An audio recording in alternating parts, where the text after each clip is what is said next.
Livro A Chave Dourada, de George MacDonald. Havia um menino que costumava sentar no crepúsculo e ouvir as histórias de sua tia-avó. Ela lhe disse que se ele pudesse chegar ao fim do arco-íris, lá encontraria uma chave de ouro. E para que serve a chave? O menino perguntava. O que abre? Isso ninguém sabe, respondia sua tia. Quem chegar lá irá descobrir. Suponho que seja de ouro, disse o menino pensativo. Eu poderia conseguir uma boa quantia de dinheiro por ela se vendesse. Melhor nunca encontrar do que vendê-la, respondeu sua tia. E o menino foi para a cama e sonhou com a chave de ouro.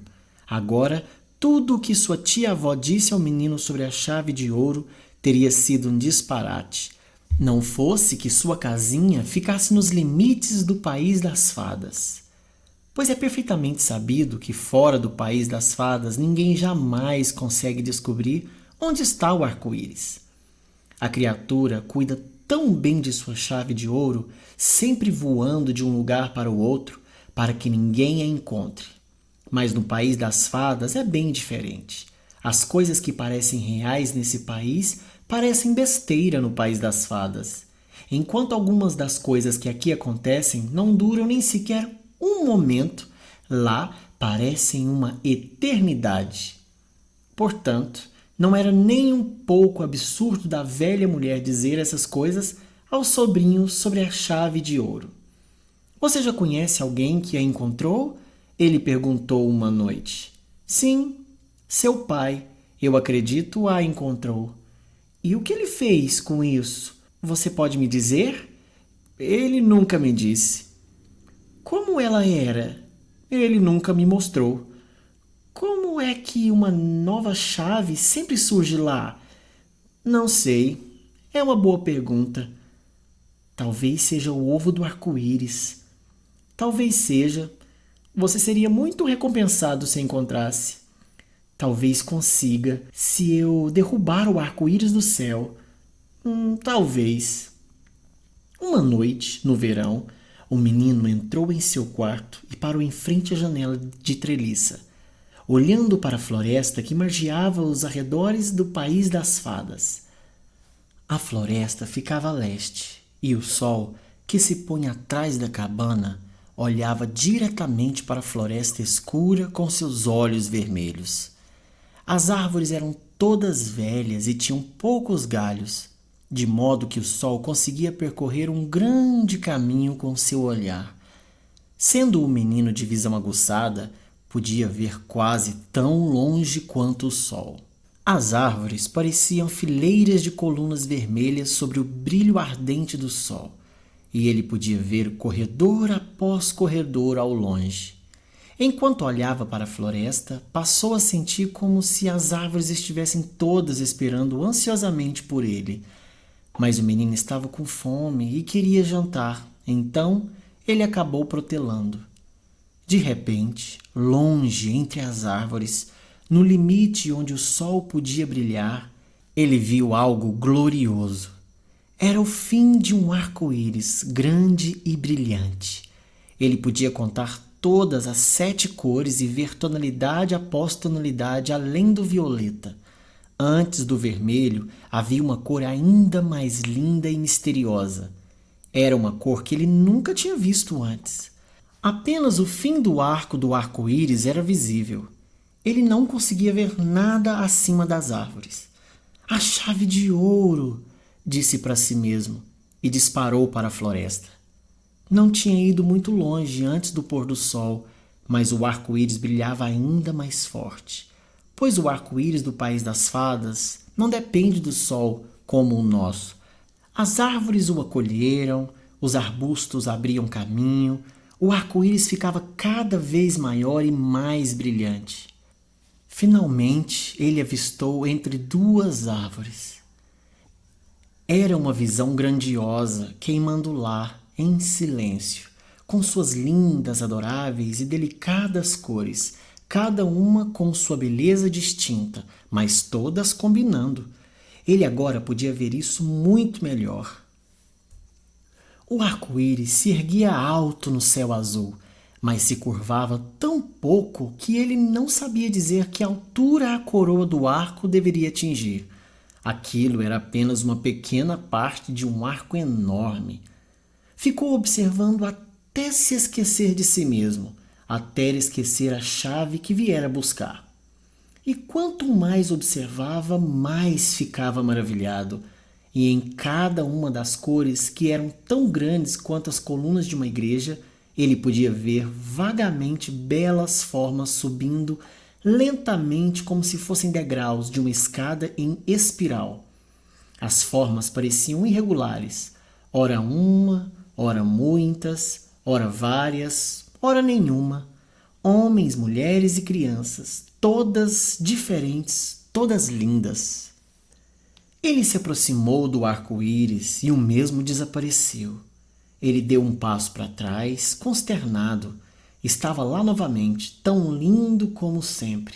Assim, ele se contentou em ficar o mais perto que pudesse e observar as formas que ascendiam, as cores gloriosas em direção à altura desconhecida do arco, que não terminava abruptamente, mas desbotava no ar azul, tão gradualmente que ele não conseguia dizer onde parava. Quando o pensamento da chave de ouro voltou, o menino muito sabiamente passou a marcar em sua mente o espaço coberto pela fundação do arco-íris, para que ele pudesse saber onde procurar, caso o arco-íris desaparecesse. Baseou-se principalmente em uma cama de musgo. Enquanto isso, havia escurecido bastante na floresta. O arco-íris era visível apenas por conta de sua própria luz. Mas no momento em que a lua nasceu, o arco-íris desapareceu. Nenhuma mudança de lugar poderia devolver a visão aos olhos do menino. Então ele se jogou na cama de musgo, para esperar até que a luz do sol lhe desse uma chance de encontrar a chave. Lá ele adormeceu. Quando acordou de manhã, o sol estava olhando diretamente em seus olhos. Ele se afastou e no mesmo momento viu uma coisinha brilhante caída no musgo, a 30 centímetros do seu rosto. Era a chave de ouro. Era de ouro puro, tão brilhante quanto o ouro poderia ser. O cabo era curiosamente forjado e cravejado de safiras. Com um espanto de alegria, ele estendeu a mão e a pegou. Ele ficou deitado por um tempo, virando-a e admirando sua beleza. Então ele se levantou de um salto, lembrando-se de que a coisa bonita ainda não tinha utilidade. Onde estava a fechadura a qual pertencia a chave?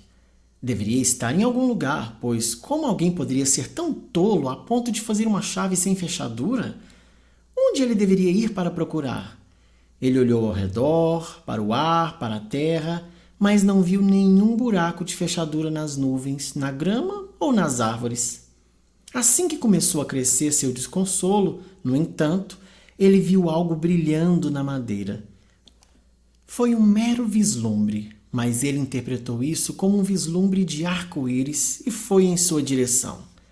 Não muito longe da casa onde o menino morava, havia outra casa, cujo dono era comerciante e que estava bem longe de casa. Ele havia perdido a esposa alguns anos antes e tinha apenas um filho, uma menina, que deixou aos cuidados de duas criadas, que eram muito preguiçosas e descuidadas. Então, ela era negligenciada e às vezes maltratada. É sabido que as pequenas criaturas comumente conhecidas como fadas, embora existam muitos tipos diferentes de fadas no país das fadas, têm uma aversão excessiva à desordem. Na verdade, elas são muito rancorosas com pessoas desleixadas, estando acostumadas com todos os modos adoráveis das árvores e flores e com a limpeza dos pássaros e todas as criaturas da floresta, faz com que se sintam miseráveis, mesmo em seus bosques profundos e em seus tapetes gramados. Pensar que dentro do mesmo luar jaz uma casa suja, desconfortável e desleixada. E isso as deixa zangadas com as pessoas que vivem lá, e elas as expulsariam do mundo de bom grado se pudessem. Elas querem toda a terra limpa e bonita. Mas esta casa era uma vergonha e as fadas da floresta não conseguiram suportar. Elas tentaram de tudo nas criadas, sem efeito, e finalmente resolveram fazer uma limpeza, a começar pela criança. Deviam saber que não era culpa dela, mas tem poucos princípios e muita maldade. E pensaram que, caso se livrassem dela, as criadas certamente seriam rejeitadas. Então, uma noite, a pobre menina foi colocada na cama cedo, antes de o sol se pôr, e as criadas foram para o vilarejo, trancando a porta atrás delas. A criança não sabia que estava sozinha e ficou deitada, satisfeita, olhando pela janela para a floresta, da qual, entretanto, ela não podia ver muito, por causa da era e outras plantas rasteiras que se espalhavam pela janela. De repente, ela viu um macaco fazendo caretas para ela no vidro, e as cabeças esculpidas em um grande guarda-roupas antigo sorrindo. Então, duas velhas cadeiras com pernas de aranha avançaram para o meio da sala e começaram a dançar uma dança esquisita e antiquada. Isso a fez rir e ela se esqueceu do macaco e das cabeças sorridentes. Então, as fadas perceberam que haviam cometido um erro e mandaram as cadeiras de volta aos seus lugares. Mas elas sabiam que ela havia lido a história de Cachinhos Dourados o dia todo. Então, no momento seguinte, ela ouviu as vozes dos três ursos na escada. Voz alta, voz do meio e voz baixa. E ela ouviu seus passos suaves e pesados, como se eles tivessem meias sobre as botas, chegando cada vez mais perto da porta do seu quarto, até que ela não aguentou mais. Ela fez exatamente como Cachinhos Dourados fez e como as fadas queriam que elas fizesse. Correu para a janela, abriu-a, alcançou a era e, assim, tropeçou para o chão. Ela então fugiu para a floresta o mais rápido que pôde. Agora, embora ela não soubesse, este era o melhor caminho que ela poderia ter seguido, pois nada é tão pernicioso em seu próprio lugar quanto fora dele. E, além disso, essas criaturas travessas eram apenas as crianças do país das fadas, por assim dizer. E há muitos outros seres lá também. Se um errante se meter entre eles, os bons sempre o ajudarão mais do que os maus poderão feri-lo. O sol estava se pondo e a escuridão chegando, mas a criança não pensava em nenhum perigo além dos ursos atrás dela. Se ela tivesse olhado em volta, no entanto, teria visto que estava sendo seguida por uma criatura muito diferente de um urso. Era uma criatura curiosa, parecida com um peixe, mas coberta, em vez de escamas, com penas de todas as cores, cintilantes como as de um beija-flor. Ele tinha barbatanas, não asas, e nadava pelo ar, como um peixe faz na água. Sua cabeça era como a cabeça de uma pequena coruja. Depois de correr um longo caminho, e quando a última luz foi desaparecendo, ela passou por baixo de uma árvore com galhos pendentes. A árvore deixou cair seus galhos no chão ao seu redor e a agarrou como se estivesse em uma armadilha. Ela lutou para sair, mas os galhos a pressionavam cada vez mais perto do tronco. Ela estava em grande terror e angústia, quando o peixe-ar, nadando na moita de galhos, começou a rasgá-los com seu bico. Eles afrouxaram o aperto de uma vez, e a criatura continuou atacando-os, até que, por fim, eles soltaram a criança. Então, o peixe voador veio de trás dela e nadou na frente, cintilando e cintilando em cores lindas, e ela o seguiu. Ele a conduziu suavemente, até que de repente entrou pela porta de uma cabana. A criança o seguiu. Havia um fogo alto no meio do chão, sobre o qual estava uma panela sem tampa, cheia de água que fervia e borbulhava furiosamente. O peixe-ar nadou direto para a panela e para a água fervente, onde ficou quieto.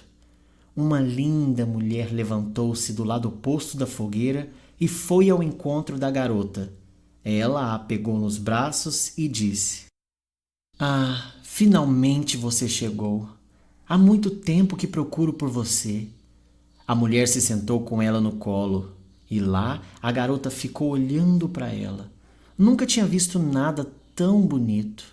Ela era alta e forte, com braços e pescoços brancos e um rubor delicado no rosto. A criança não sabia dizer qual era a cor do seu cabelo, mas não podia deixar de pensar que tinha um tom verde escuro. Ela não tinha nenhum adorno, mas parecia que tinha acabado de se banhar em uma grande quantidade de diamantes e esmeraldas. No entanto, aqui estava ela, na casinha mais simples e pobre, onde evidentemente se sentia em casa. Ela estava vestida de verde brilhante. A menina olhou para a mulher e a mulher olhou para a menina. Qual é seu nome? Perguntou a mulher. As criadas sempre me chamavam de emaranhado. Ah, isso era porque seu cabelo estava tão bagunçado. Mas isso era culpa delas, as mulheres maldosas. Mesmo assim, é um nome bonito. E também vou chamá-la de emaranhado, pois você pode me fazer as mesmas perguntas, cada uma delas e quaisquer outras que desejar. Quantos anos você tem? 10, respondeu o emaranhado. Não parece, disse a mulher. Quantos anos você tem? Retornou o emaranhado. Milhares de anos, respondeu a mulher. Você não se parece com isso, disse o emaranhado. Não?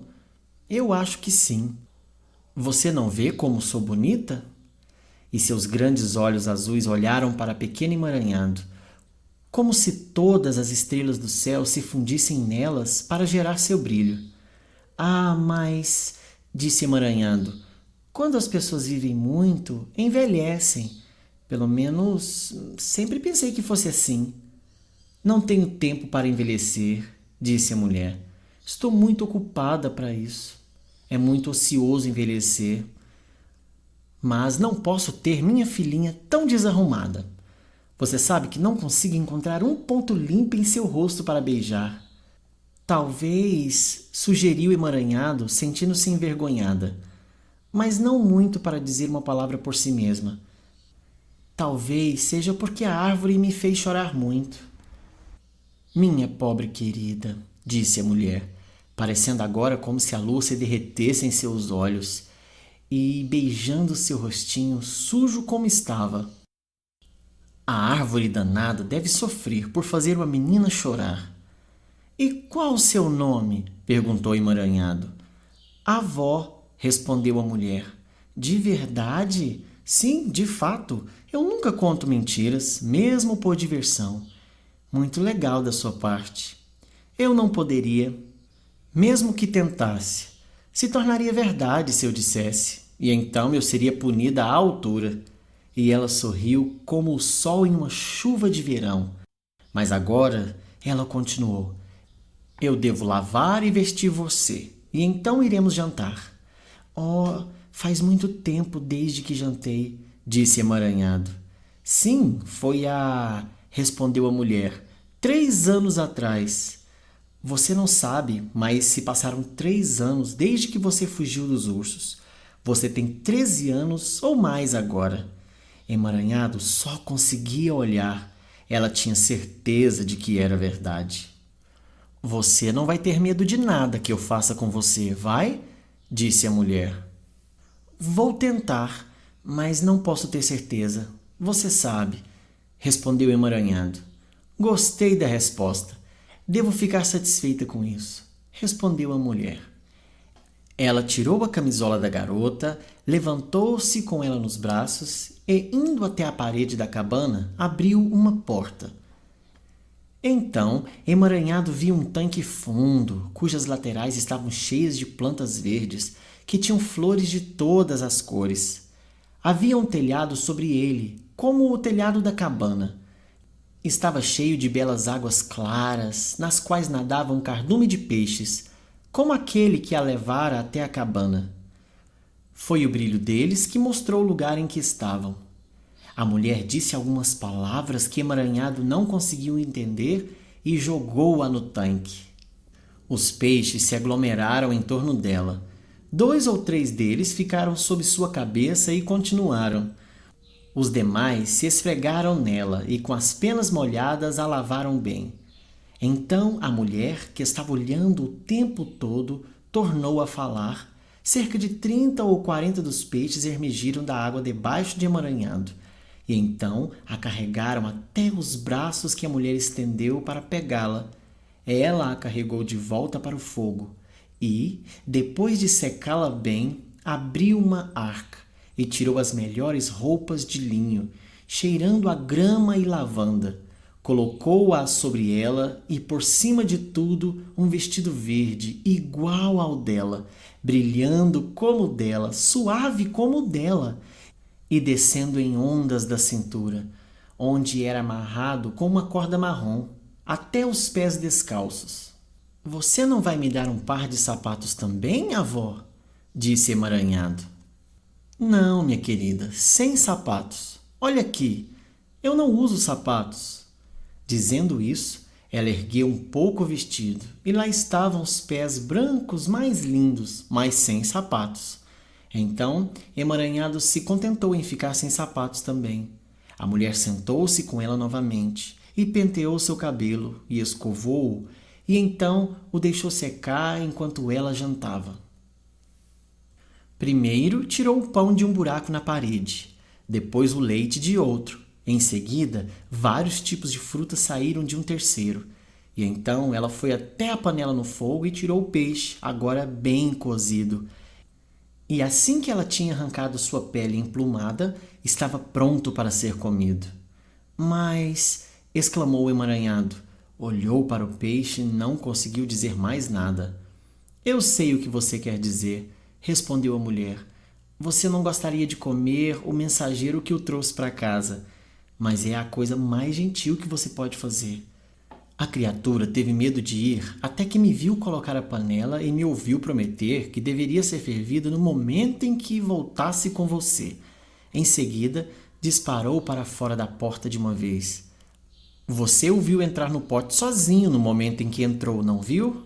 Sim, respondeu Emaranhado, e achei muito estranho, mas então te vi e esqueci a respeito do peixe. No país das fadas, retomou a mulher enquanto se sentavam à mesa, a ambição dos animais é serem comidos pelo povo, pois esse é o seu fim mais elevado nessa condição. Mas eles não são, portanto, destruídos. Desta panela sai algo mais do que peixes mortos. Você vai ver. Emaranhado observou agora que a tampa estava na panela, mas a mulher não reparou nisso antes de comerem o peixe, que Emaranhado achou mais gostoso do que qualquer peixe que ela já tinha provado antes.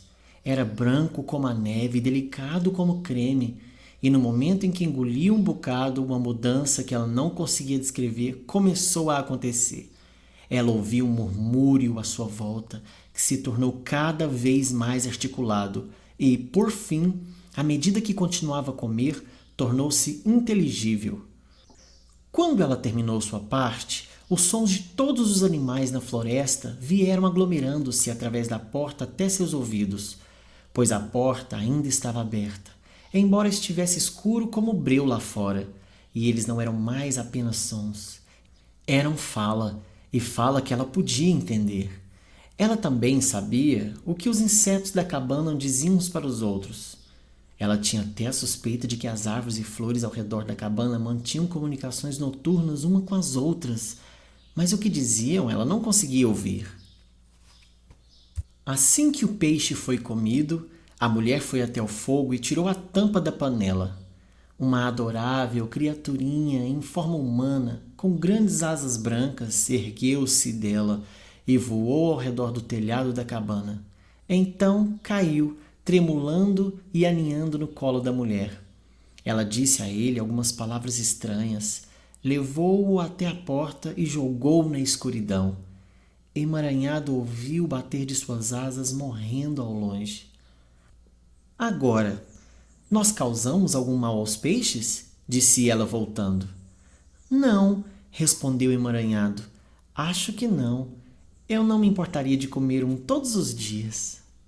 Eles devem esperar o tempo deles, como você e eu também, minha pequena Emaranhado.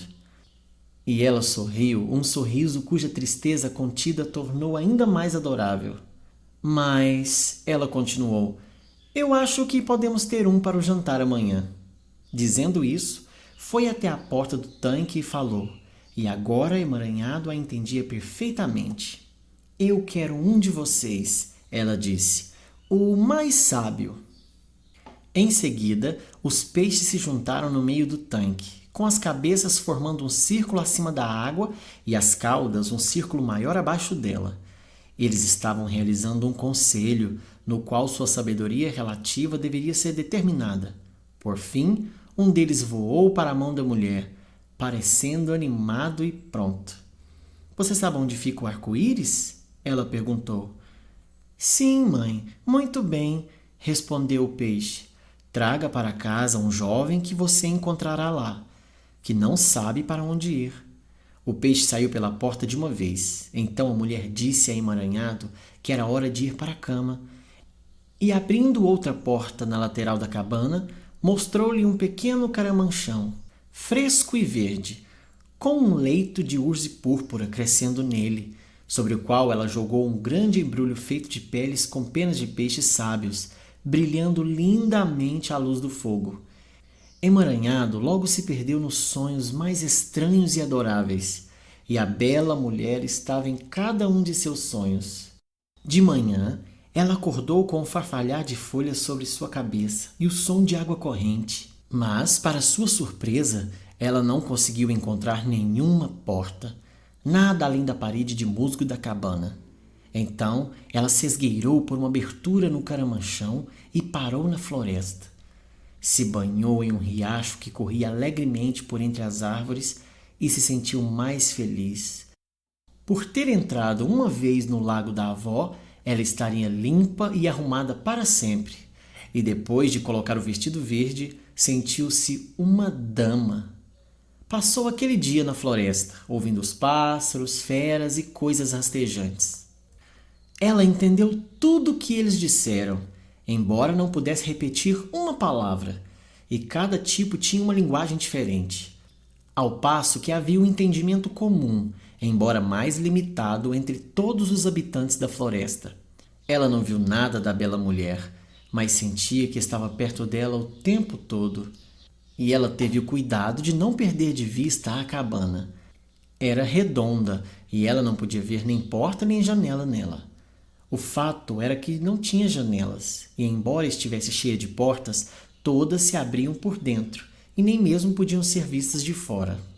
Ela estava parada ao pé de uma árvore no crepúsculo, ouvindo uma briga entre uma toupeira e um esquilo, na qual a toupeira disse ao esquilo que a cauda era o melhor dele, e o esquilo chamou a toupeira de punhos de espada, quando, tendo a escuridão se aprofundado ao seu redor, ela percebeu algo brilhando em seu rosto e, olhando em volta, viu que a porta da cabana estava aberta e a luz vermelha do fogo fluindo dela como um rio na escuridão. Ela deixou a toupeira e o esquilo resolvendo as coisas como pudessem e disparou para a cabana. Ela encontrou a panela fervendo no fogo e a grandiosa e adorável mulher sentada ao lado. Estive observando você o dia todo, disse a mulher. Você terá algo para comer em breve, mas devemos esperar até que nosso jantar chegue em casa. Ela colocou o emaranhado no colo e começou a cantar, canções que a fizeram desejar ouvi-las para sempre. Mas finalmente o peixe brilhante entrou correndo e se achegou na panela. Foi seguido por um jovem que havia crescido muito mais do que suas vestes gastas. Seu rosto estava vermelho de saúde e em suas mãos ele carregava uma pequena joia que brilhava à luz do fogo. As primeiras palavras que a mulher disse foram: "O que é isso em sua mão, musgoso?" Agora, Musgoso era o nome que os seus companheiros lhe haviam dado, porque ele tinha uma pedra favorita coberta de musgo, na qual costumava se sentar dias inteiros lendo, e eles disseram que o musgo havia começado a crescer sobre ele também. Musgoso estendeu a mão. No momento em que ela viu que era a chave de ouro, ela se levantou da cadeira, beijou Musgoso na testa, fez com que ele se sentasse em sua cadeira e ficou adiante dele como um criado. Musgoso não suportou isso e se levantou imediatamente, mas a mulher implorou a ele, com lágrimas em seus lindos olhos, que se sentasse e a deixasse servi-lo. Mas você é uma grande, esplêndida e linda mulher, disse Musgoso. Sim, eu sou, mas eu trabalho o dia todo e esse é o meu prazer, e você logo terá que me deixar. Como você sabe disso? Por favor, mulher, perguntou Musgoso. Porque você tem a chave de ouro, mas não sei para que serve. Não consigo encontrar o buraco da fechadura. Você vai me dizer o que fazer? Você deve procurar pelo buraco da fechadura. Esse é o seu trabalho. Eu não posso te ajudar. Só posso dizer que se você procurar, você vai encontrar. Que tipo de caixa vai abrir? O que há dentro? Não sei. Eu sonho com isso, mas não sei de nada. Devo ir imediatamente? Você pode ficar por aqui esta noite e comer do meu jantar, mas você deve ir pela manhã. Tudo o que posso fazer por você é lhe dar roupas. Aqui está uma garota chamada Emaranhado, que você deve levar junto. Isso vai ser legal, disse Musgoso. Não, não, disse Emaranhado. Eu não quero te deixar. Por favor, avó. Você deve ir com ele, Emaranhado. Lamento perdê-la, mas será o melhor para você. Até os peixes, você vê, tem que ir para a panela e depois sair para o escuro. Se você encontrar o velho do mar, pergunte se ele não tem mais peixes prontos para mim. Meu tanque está ficando vazio. Dizendo isso, tirou o peixe da panela e tampou-a como antes. Eles se sentaram e comeram o peixe. E então a criatura alada se levantou, circulou o telhado e se acomodou no colo da mulher. Ela falou com ele, levou-o até a porta e jogou-o no escuro. Eles ouviram o bater de suas asas, morrendo ao longe. A mulher então conduziu Musgoso em outra câmara, como a de Emaranhado. E pela manhã ele encontrou um conjunto de roupas colocadas ao lado dele. Ele ficava muito bonito com elas. Mas quem usa as roupas da avó nunca pensa em sua aparência, mas sempre pensa em como as outras pessoas são bonitas. Emaranhado não queria ir. Por que eu deveria deixar você? Não conheço o menino, disse a mulher. Eu não tenho permissão para manter minhas crianças por muito tempo. Você não precisa, a não ser que queira, mas deve ir algum dia. E gostaria que você fosse com ele, pois ele tem a chave de ouro. Nenhuma garota precisa ter medo de ir com um jovem que tem a chave de ouro. Você vai cuidar dela, Musgoso, não vai? Isso eu vou, disse Musgoso. Emaranhado lançou um olhar para o menino e, por fim, pensou que talvez gostaria de ir com ele. E disse à mulher, se vocês se perderem enquanto passam pelo... Nunca consigo me lembrar o nome daquele país. Não tenham medo, sigam em frente. Ela deu um beijo em Emaranhado e em Musgoso, conduziu-os até a porta e acenou com a mão para o leste. Musgoso e Emaranhado pegaram a mão um do outro e saíram para as profundezas da floresta. Em sua mão direita, Musgoso segurava a chave de ouro. Eles percorreram um longo caminho, divertindo-se com a conversa dos animais. Logo aprenderam o suficiente de sua língua para fazer as perguntas necessárias. Os esquilos eram sempre amigáveis e davam-lhes nozes de seus próprios tesouros. Mas as abelhas eram egoístas e rudes, justificando-se com o fundamento de que Emaranhado e Musgoso não eram súditos de sua rainha. E a caridade devia começar em casa, embora na verdade elas não tivessem nenhum zangão em sua colmeia na época. Até as topeiras traziam para eles uma noz ou uma trufa de vez em quando, falando como se suas bocas, assim como seus olhos e ouvidos, estivessem cheios de algodão, ou de seu próprio pelo aveludado. Passaram a gostar muito um do outro, e Emaranhado não lamentava nem um pouco que sua avó a tivesse mandado embora com Musgoso. Por fim, as árvores diminuíram de tamanho e ficaram mais afastadas umas das outras, e o solo começou a subir e a ficar cada vez mais íngreme, até que todas as árvores ficaram para trás e os dois subiram por um caminho com pedras em ambos os lados. De repente, eles chegaram a uma porta rústica, pela qual entraram em uma galeria estreita cortada na rocha. Foi ficando cada vez mais escuro, até ficar escuro como breu, e eles tiveram que sentir o caminho, Por fim, a luz começou a voltar e eles chegaram a um caminho em um alto precipício. Esse caminho serpenteava pela rocha até uma planície ampla, de formato circular e cercada por montanhas em todos os lados.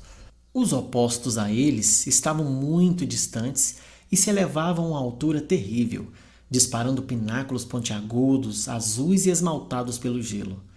Um silêncio absoluto reinava onde eles estavam. Nem mesmo o som da água os alcançava.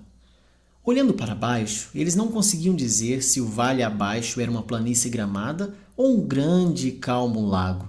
Nunca tinham visto nenhum lugar assim. O caminho era difícil e perigoso, mas eles seguiram pelo estreito e chegaram ao final em segurança. Eles descobriram que era um composto de arenito liso e de cor clara, ondulado em algumas partes, mas nivelado em sua maior parte. Não era de admirar que não tivessem sido capazes de dizer o que era, pois essa superfície estava em toda a parte apinhada de sombras. Era um mar de sombras. A massa era composta principalmente de sombras de folhas inumeráveis, de todas as formas adoráveis e imaginativas, balançando de um lado para o outro, flutuando e estremecendo ao sopro de uma brisa cujo movimento não era sentido, cujo som era inaudível. Nenhuma floresta revestia as encostas das montanhas, nenhuma árvore podia ser vista. E ainda assim, a sombra das folhas, galhos e caules de todas as várias árvores cobriam o vale até onde os seus olhos podiam alcançar. Eles logo avistaram as sombras das flores misturadas com as das folhas, e de vez em quando a sombra de um pássaro com o bico aberto e a garganta dilatada pelo canto. Às vezes, apareciam as formas de criaturas estranhas e graciosas, correndo para cima e para baixo nos troncos das sombras e ao longo dos galhos para desaparecer na folhagem agitada pelo vento. Enquanto caminhavam, eles mergulharam até os joelhos no adorável lago, pois as sombras não estavam apenas na superfície do solo, mas amontoadas acima dele como formas substanciais de escuridão, como se tivessem sido lançadas sobre 1000 planos diferentes do ar. Emaranhado e musgoso, muitas vezes erguiam a cabeça e olhavam para cima para ver de onde vinham as sombras, mas não puderam ver nada mais do que uma névoa brilhante espalhando-se acima deles, mais alta do que o topo das montanhas, que se destacava contra ela. Nenhuma floresta, nenhuma folha, nenhum pássaro era visível. Depois de um tempo, eles alcançaram espaços mais abertos, onde as sombras eram mais finas, e chegaram até mesmo a porções sobre as quais as sombras apenas esvoaçavam, deixando-as livres para os que vierem a seguir. Agora, uma forma maravilhosa, metade humana, metade parecida com um pássaro, flutuava sobre os pinhões de vela estendidos. Em seguida, um grupo de sombras primorosas de crianças saltitantes foi seguida pela forma feminina mais adorável, e em seguida pelo grande passo de uma forma titânica, cada uma desaparecendo na pressão circundante da folhagem sombria. Às vezes, um perfil de beleza ou grandiosidade indescritíveis aparecia por um momento e desaparecia. Às vezes pareciam amantes que passavam de braços dados, às vezes pai e filho, às vezes irmãos, às vezes irmãs entrelaçadas na mais graciosa união de formas complexas. Às vezes cavalos selvagens arremessavam-se livremente ou eram perseguidos por nobres sombras de homens que pareciam governantes. Mas algumas das coisas que mais os agradaram, eles nunca souberam descrever. No meio da planície, eles se sentaram para descansar. Depois de descansarem um pouco, cada um, olhando para cima, viu o outro em lágrimas. Ambos ansiavam pelo lugar de onde caíam as sombras. Precisamos encontrar o lugar de onde vêm as sombras, disse Musgoso. Devemos, querido Musgoso, respondeu Emaranhado. E se a sua chave de ouro fosse a chave para isso? Ah, isso seria ótimo, respondeu Musgoso. Mas devemos descansar aqui um pouco mais. E então seremos capazes de cruzar a planície antes do anoitecer. Então ele se deitou no chão. E ao redor dele, por todos os lados e acima de sua cabeça, estava o jogo constante das sombras maravilhosas. Ele podia olhar através delas e ver uma atrás da outra, até que se misturassem em uma massa de escuridão. Emaranhado também estava admirando, se perguntando e desejando saber o lugar de onde vinham as sombras. Após descansar, eles se levantaram e prosseguiram em sua jornada. Quanto tempo demoraram a cruzar essa planície? Não sei dizer. Mas antes da noite, o cabelo de Musgoso estava raiado de cinza e Emaranhado tinha rugas na testa. À medida que a noite avançava, as sombras caíam mais fundo e aumentavam. Por fim, eles alcançaram um lugar onde escureceu tudo ao seu redor. Então, eles seguraram as mãos um do outro e caminharam em silêncio e com certo desânimo. Eles sentiram a escuridão se acumulando e algo estranhamente solene além disso, e a beleza das sombras deixou de encantá-los. De repente, Emaranhado descobriu que não segurava a mão de Musgoso, embora não soubesse dizer quando a perdeu. Musgoso! Musgoso! Ela gritou de terror, mas nenhum Musgoso respondeu. Um momento depois, as sombras afundaram em seus pés e abaixo de seus pés, e as montanhas se ergueram diante dela. Ela se virou para a região sombria que havia deixado e chamou Musgoso mais uma vez. Lá, a escuridão se agitava, um mar escuro e tempestuoso de sombras, mas nenhum Musgoso surgiu de lá, ou subiu a colina em que ela estava. Ela se jogou no chão e chorou de desespero. De repente, se lembrou de que a bela mulher lhes havia dito que, se perdessem em um país cujo nome ela não lembrava, não deveriam ter medo, mas seguir em frente. E, além disso, ela disse para si mesma: Musgoso tem a chave de ouro, então nenhum mal vai acontecer com ele, eu acredito. Emaranhado se levantou do chão e continuou. Em pouco tempo, chegou a um precipício, onde havia uma escada. Quando ela subiu até a metade, a escada acabou e o caminho levou direto para uma caverna.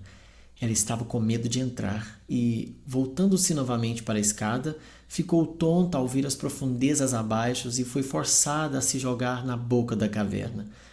Quando abriu os olhos, ela viu uma linda criaturinha com asas parada ao lado dela, esperando. Eu conheço você, disse Emaranhado. Você é meu peixe. Sim, mas não sou mais um peixe. Eu sou um aranth agora. Como assim? Perguntou Emaranhado. O que você vê, eu sou, respondeu a forma, e eu vim para guiá-la através da montanha. Oh, obrigada, querido peixe. Aranth, quero dizer, respondeu Emaranhado, levantando-se. Em seguida, o aranth abriu suas asas e voou através da longa e estreita passagem, lembrando a Emaranhado a maneira como ele nadava quando era um peixe. E no momento em que suas asas brancas se moveram, elas começaram a lançar uma chuva contínua de faíscas de todas as cores, que iluminaram a passagem diante deles. De repente, ele desapareceu, e Emaranhado ouviu um som baixo e doce, bem diferente do bater e estalar de suas asas. Diante dela havia um arco aberto, e por ele vinha uma luz, misturado com o som das ondas do mar. Ela saiu apressada e caiu, cansada e feliz, na areia amarela da costa. Lá, ela ficou deitada, meio adormecida de cansaço, ouvindo o estourar e o recuo das minúsculas ondas que pareciam sempre seduzir a terra a deixar de ser terra para se tornar mar. E enquanto ela estava deitada, seus olhos estavam fixos na base de um grande arco-íris erguido longe contra o céu do outro lado do mar. Por fim, ela adormeceu profundamente. Quando acordou, ela viu um velho com longos cabelos brancos até os ombros, apoiando em um galho coberto de botões verdes e curvado sobre ela. O que você quer aqui, linda mulher? Ele disse. Eu sou bonita? Eu estou tão feliz, respondeu Emaranhado, levantando-se. Minha avó é linda. Sim, mas o que você quer? Ele repetiu gentilmente. Eu acho que eu estou te procurando. Você não é o velho do mar? Sou eu. Então, a avó disse: Você tem mais peixes prontos para ela? Veremos, minha querida, respondeu o velho, falando ainda mais gentilmente do que antes. E eu posso fazer alguma coisa por você, não posso? Sim, mostre-me o caminho para o país de onde as sombras caem, disse emaranhado, pois lá ela esperava encontrar Musgoso novamente. Ah, adoraria fazer isso, disse o velho. Mas eu não posso, porque eu mesmo não conheço o caminho. Mas vou mandar você para o velho homem da terra. Talvez ele possa te contar. Ele é muito mais velho do que eu. Apoiado em seu cajado, ele a conduziu ao longo da costa até uma rocha íngreme, que parecia um navio petrificado virado de cabeça para baixo. A porta era o leme de um grande navio, há muito tempo no fundo do mar. Imediatamente atrás da porta havia uma escada na rocha, pela qual o velho desceu e emaranhado o seguiu. No fundo, o velho tinha sua casa, e lá ele morava. Assim que entrou, emaranhado ouviu um barulho estranho, diferente de tudo o que ela já tinha ouvido antes. Ela logo descobriu que eram os peixes conversando. Ela tentava entender o que eles diziam, mas a fala deles era tão antiquada, rude e indefinida que ela não conseguia se concentrar. Vou cuidar desses peixes para minha filha, disse o velho do mar. E, movendo um pedaço da parede de sua casa, ele primeiro observou, e então bateu um pedaço grosso de cristal que preenchia a abertura redonda. Emaranhado seguiu atrás dele e, espiando pela janela no coração do grande oceano verde profundo, viu as criaturas mais curiosas, algumas muito feias, todas muito estranhas e com bocas especialmente estranhas, nadando por toda parte, acima e abaixo, mas todos vinham em direção à janela em resposta à ação do velho do mar. Apenas alguns conseguiram colocar a boca contra o vidro, mas aqueles que estavam flutuando a quilômetros de distância voltaram suas cabeças em sua direção. O velho olhou cuidadosamente por todo o rebanho por alguns minutos e, em seguida, voltando-se para Emaranhado, disse: Lamento não ter um pronto ainda. Preciso de um pouco mais de tempo, mas vou enviar alguns assim que puder. Ele então fechou a abertura. Logo, um grande barulho se elevou no mar. O velho abriu novamente e bateu no vidro, após o que os peixes ficaram imóveis. Eles estão falando de você, disse ele, e eles falam bobagens. Amanhã, ele continuou, devo mostrar-lhe o caminho para o velho homem da terra. Ele mora muito longe daqui. Deixe-me ir imediatamente, disse Emaranhado. Não, isso não é possível. Você deve vir por aqui primeiro. Ele a conduziu até um buraco na parede, que ela não tinha visto antes. Estava coberto com as folhas verdes e flores brancas de uma planta rasteira.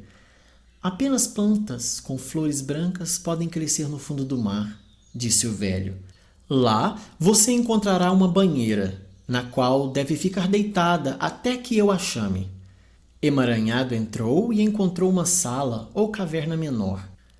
No outro canto, da qual havia uma grande banheira escavada em uma rocha e cheia pela metade com a mais límpida água do mar. Pequenos riachos corriam constantemente para ela, vindos de rachaduras na parede da caverna. Era bem polida por dentro e tinha um tapete de areia amarela no fundo. Grandes folhas verdes e flores brancas de várias plantas amontoavam-se sobre ela, envolvendo-a e cobrindo-a quase inteiramente.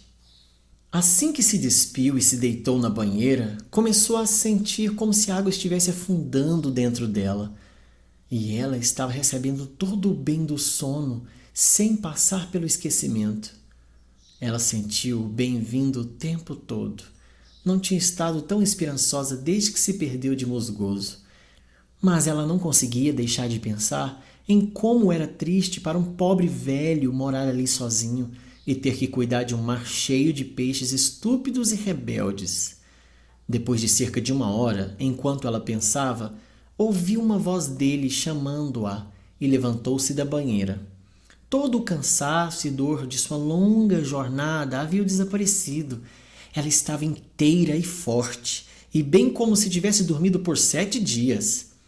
Voltando à abertura que dava para outra parte da casa, ela recuou espantada, pois através dela viu a forma de um grande homem, com um rosto majestoso e belo, esperando por ela.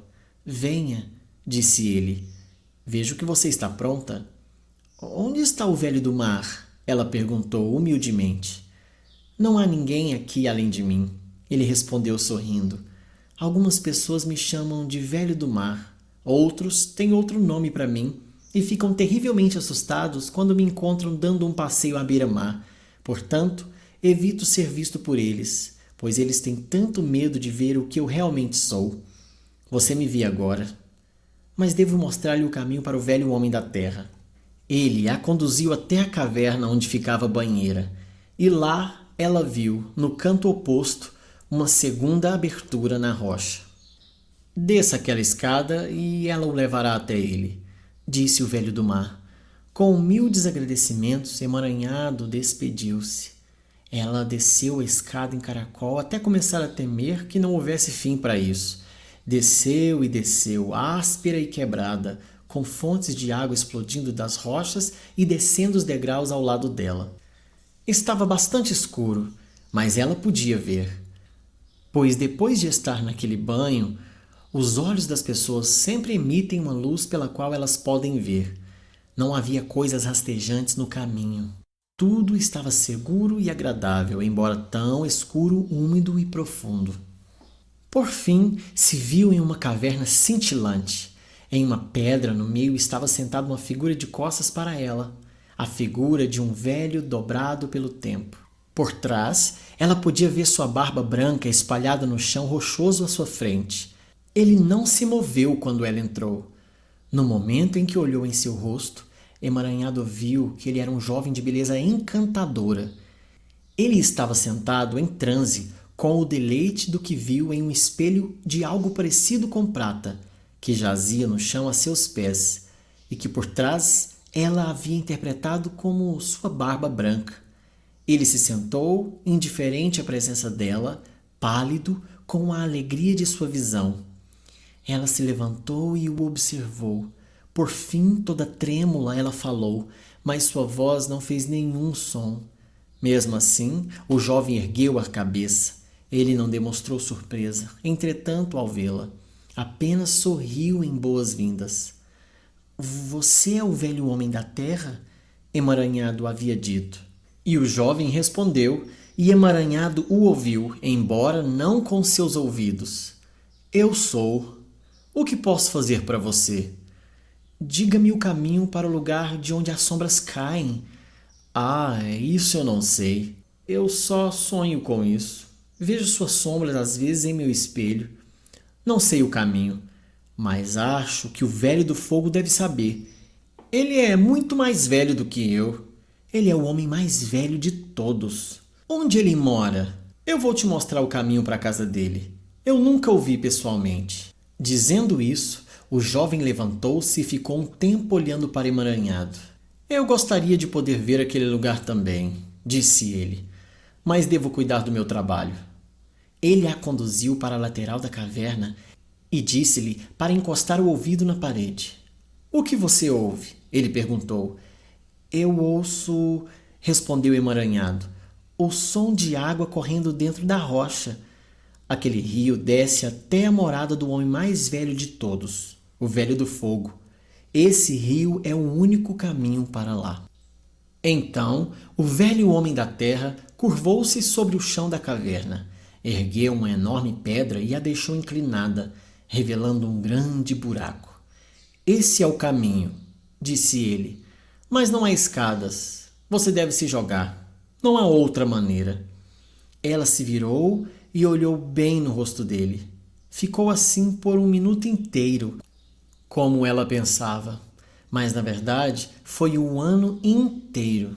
Então se jogou de cabeça no buraco. Quando ela voltou a si, viu-se deslizando para baixo, rápido e fundo. Sua cabeça estava debaixo d'água, mas isso não significava nada, pois, ao pensar nisso, Não se lembrava de ter respirado alguma vez desde o banho na caverna do Velho do Mar. Quando ela levantou a cabeça, um calor repentino e violento a atingiu, e ela afundou de novo instantaneamente e continuou deslizando. Gradualmente, o riacho ficou mais raso. Por fim, ela mal conseguia manter a cabeça baixa. Então, a água não poderia levá-la mais longe. Ela saiu do canal e desceu passo a passo a descida escaldante. A água cessou completamente. O calor estava terrível. Ela se sentia queimada até os ossos, mas isso não afetou sua força. Ficava cada vez mais quente. E então ela disse: "Não aguento mais." Mesmo assim, ela continuou.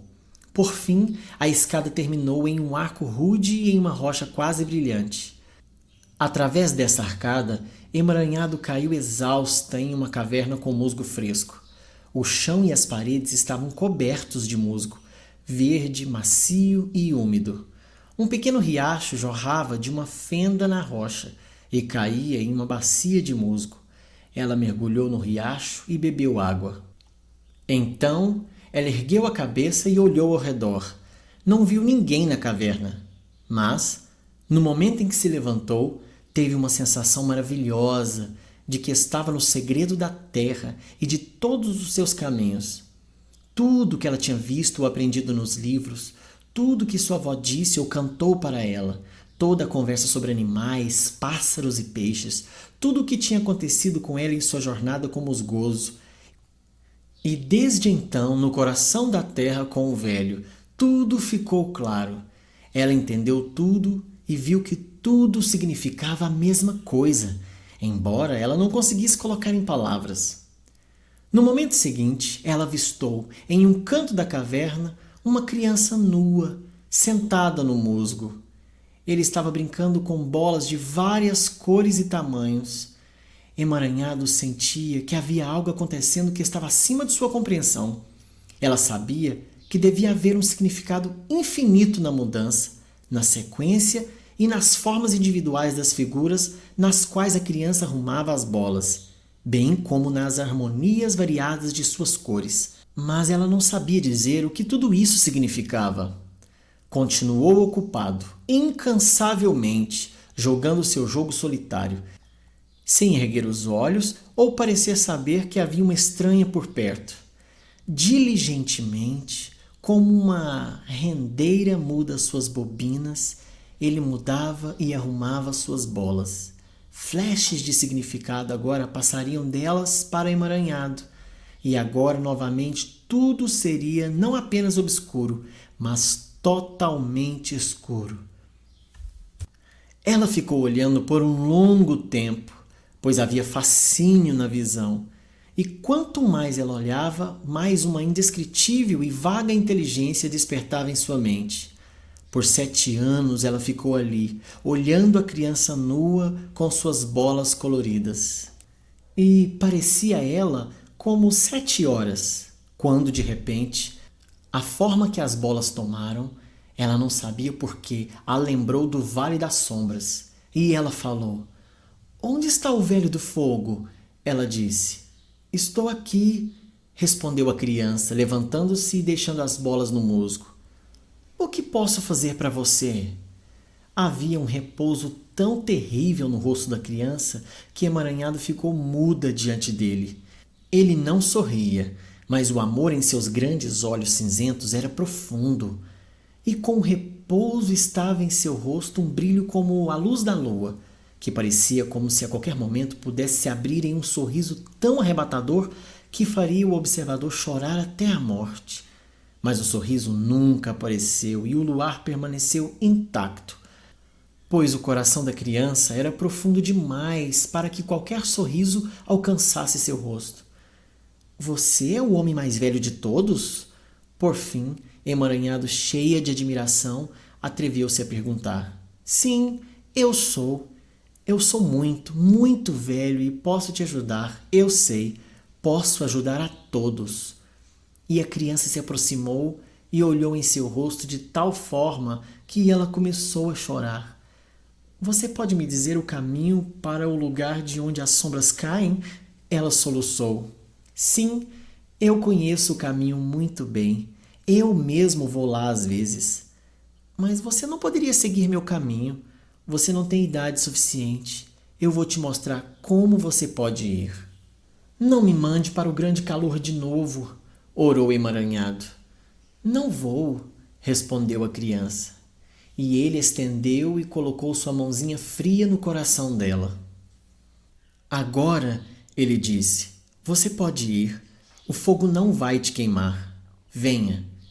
Ele a conduziu para fora da caverna e, seguindo-o por outra arcada, ela se viu em um vasto deserto de areia e rocha. O céu era de rocha, caindo sobre eles como sólidas nuvens de tempestade, e todo o lugar estava tão quente que ela viu em riachos brilhantes o ouro amarelo e a prata branca e o cobre vermelho derretidos das rochas, mas o calor não a alcançava. Quando eles se distanciaram, a criança ergueu uma grande pedra e tirou algo parecido como um ovo debaixo dela. Em seguida, ele desenhou uma longa linha curva na areia com o dedo e colocou o ovo nela. Ele então falou algo que Emaranhado não conseguiu entender. O ovo quebrou. Uma pequena cobra saiu e foi crescendo e crescendo. No momento em que ficou adulta, começou a deslizar para longe, ondulando como uma onda do mar. Siga aquela serpente, disse a criança. Ele irá guiá-la no caminho certo. Emaranhado seguiu a serpente, mas ela não poderia ir longe sem olhar para trás, para a criança maravilhosa. Ele ficou sozinho no meio do deserto brilhante, ao lado de uma fonte de chama vermelha que explodia aos seus pés, sua brancura nua brilhando em um vermelho rosado pálido no fogo tórrido. Ele ficou ali, olhando para ela, até que, de longe, ela não podia mais vê-lo. A serpente seguiu em frente, sem virar nem para a direita nem para a esquerda. Nesse interim, Musgoso saiu do Lago das Sombras e, seguindo seu caminho triste e solitário, alcançou a praia. Era uma noite escura e tempestuosa. O sol havia se posto. O vento soprava do mar. As ondas haviam cercado a rocha dentro da qual ficava a casa do velho. Uma água profunda rolou entre ela e a costa, sobre a qual uma figura majestosa caminhava sozinha. Musgoso foi até ele e disse: Você pode me dizer onde encontrar o velho do mar? Eu sou o velho do mar, respondeu a figura. Vejo um homem forte e régio de meia idade, respondeu Musgoso. Então o velho olhou para ele com mais atenção e disse: Sua visão, jovem, é melhor do que a maioria dos que seguem este caminho. A noite está tempestuosa. Venha até minha casa e diga o que posso fazer por você. Musgoso seguiu. As ondas voaram antes das pegadas do velho do mar, e Musgoso seguiu na areia seca. Quando chegaram à caverna, eles se sentaram e se entreolharam. Agora, Musgoso era um homem velho nessa época. Ele parecia muito mais velho do que o velho do mar e seus pés estavam muito cansados. Depois de olhar para ele por um momento, o velho o pegou pela mão e o conduziu para dentro de sua caverna. Lá, ele o ajudou a se despir e o deitou na banheira. E ele viu que uma de suas mãos Musgoso não abriu. O que você tem nessa mão? Ele perguntou. Musgoso abriu a mão e lá estava a chave de ouro. Ah, disse o velho, isso explica o fato de você me conhecer e eu sei o caminho que você tem que seguir. Quero encontrar o lugar de onde caem as sombras, disse Musgoso. Creio que sim, eu também. Mas, enquanto isso, para que você acha que serve essa chave? Para um buraco de fechadura em algum lugar. Mas não sei por que a mantenho. Nunca consegui encontrar o buraco da fechadura. E eu vivi um bom tempo. Eu acredito, disse Musgoso tristemente. Não tenho certeza, mas acho que sou velho. Eu sei que meus pés doem. Doem? Disse o velho, como se realmente quisesse fazer a pergunta. E Musgoso, que ainda estava deitado na banheira, observou seus pés por um momento antes de responder. Não, eles não doem, ele respondeu. Talvez eu também não seja velho. Levante-se e olhe para si mesmo na água. Ele se levantou e olhou para si mesmo na água, e não havia um fio de cabelo grisalho em sua cabeça ou uma ruga em sua pele. Você já experimentou a morte agora, disse o velho. Isso é bom? É bom, disse o musgoso. É melhor que a vida. Não, disse o velho, é apenas mais vida. Seus pés não farão nenhum buraco na água agora. O que você quer dizer? Eu vou te mostrar isso em breve. Eles voltaram para a caverna externa e sentaram-se e conversaram por um longo tempo. Por fim, o velho do mar levantou-se e disse a Musgoso: Siga-me. Ele o conduziu escada acima novamente e abriu outra porta. Eles pararam no nível do mar revolto, olhando para o leste. Do outro lado da vastidão das águas, contra o seio de uma nuvem negra feroz, erguia-se a base de um arco-íris, brilhando no escuro. Este é realmente o meu caminho, disse Musgoso assim que viu o arco-íris e saiu para o mar. Seus pés não faziam buracos na água. Ele lutou contra o vento, escalou as ondas e foi em direção ao arco-íris. A tempestade morreu. Seguiu-se um dia adorável e uma noite mais adorável.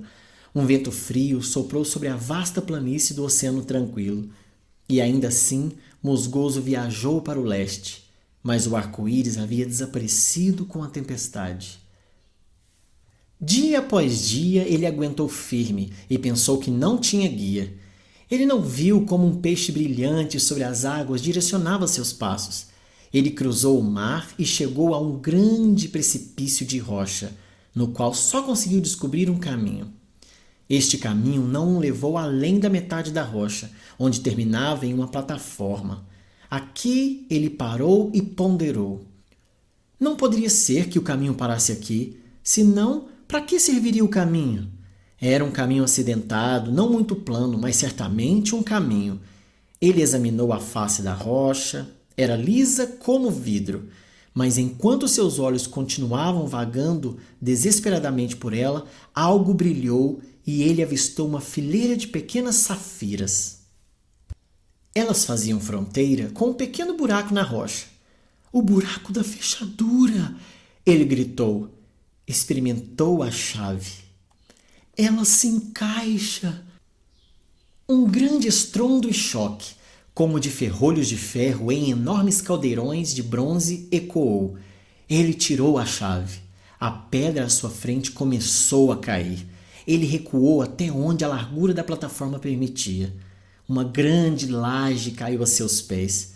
Na frente ainda estava a rocha sólida, com esta laje caída para a frente dela. Mas no momento em que ele pisou nela, uma segunda caiu, pouco antes da borda do primeiro, dando o próximo degrau de uma escada, que assim continuou caindo diante dele enquanto ele descia no coração do precipício. Isso levou a um corredor adequado para essa abordagem, de formação irregular e rústica, mas piso, lados, pilares e tetos abobadados, todos com uma massa de pedras brilhantes de todas as cores que a luz pode mostrar. No centro havia 7 colunas, variando de vermelho a violeta, e no pedestal de uma delas estava sentada uma mulher, imóvel, com o rosto inclinado sobre os joelhos. Por 7 anos ela estava sentada lá, esperando. Ela ergueu a cabeça quando o musgoso se aproximou. Era emaranhado. Seu cabelo tinha crescido até os pés e estava ondulado como o mar sem vento nas areias largas. Seu rosto era lindo, como de sua avó, e tão calmo e tranquilo quanto do velho do fogo. Sua forma era alta e nobre. No entanto, Musgoso a reconheceu imediatamente. Como você está lindo, emaranhado, disse ele, em deleite e espanto. Eu estou? Ela respondeu: Oh, eu esperei por você tanto tempo, mas você é o velho do mar. Não, você é como o velho da terra. Não, não, você é como o homem mais velho de todos. Você é como todos eles. E ainda assim, você é o meu velho musgoso. Como você chegou aqui? E o que você fez depois que eu te perdi? Você encontrou o buraco da fechadura? Você ainda tem a chave? Ela tinha 100 perguntas para lhe fazer, e ele mais 100 para fazer a ela. Eles contaram um ao outro todas as suas aventuras e foram tão felizes quanto um homem e uma mulher podem ser, pois eles eram mais jovens e melhores, e mais fortes e mais sábios do que nunca. Começou a escurecer, e eles queriam, mais do que nunca, chegar ao lugar de onde as sombras caem. Então, eles procuraram uma maneira de sair da caverna. A porta pela qual Musgoso entrou havia se fechado novamente e havia meia milha de rocha entre eles e o mar. Emaranhado também não conseguiu encontrar a abertura no chão pela qual a serpente a levara até lá. Eles procuraram até escurecer, tanto que não conseguiram ver nada e desistiram. Depois de um tempo, entretanto, a caverna começou a brilhar novamente. A luz vinha da lua, mas não parecia a luz da lua, pois brilhava através daqueles 7 pilares no meio e enchia o local com todas as cores. E agora Musgoso viu que havia um pilar ao lado do vermelho, que ele não tinha visto antes. E era da mesma nova cor que ele vira no arco-íris quando o viu pela primeira vez na Floresta das Fadas. E nele ele viu um brilho azul. Eram as safiras em volta do buraco da fechadura. Ele pegou sua chave e girou na fechadura. Uma porta se abriu com dobradiças lentas e revelou uma escada sinuosa lá dentro. A chave sumiu de seus dedos. Emaranhado subiu. Musgoso a seguiu. A porta se fechou atrás deles. Eles escalaram para fora da terra e, ainda subindo, ergueram-se acima dela. Eles estavam no arco-íris. Até muito longe, sobre o oceano e a terra, eles podiam ver através das paredes transparentes a terra sob seus pés. Escadas ao lado das escadas se juntavam e belos seres de todas as idades subiam com elas. Eles sabiam que estavam subindo para o país de onde caem as sombras, e a essa altura, acho que eles devem ter chegado lá.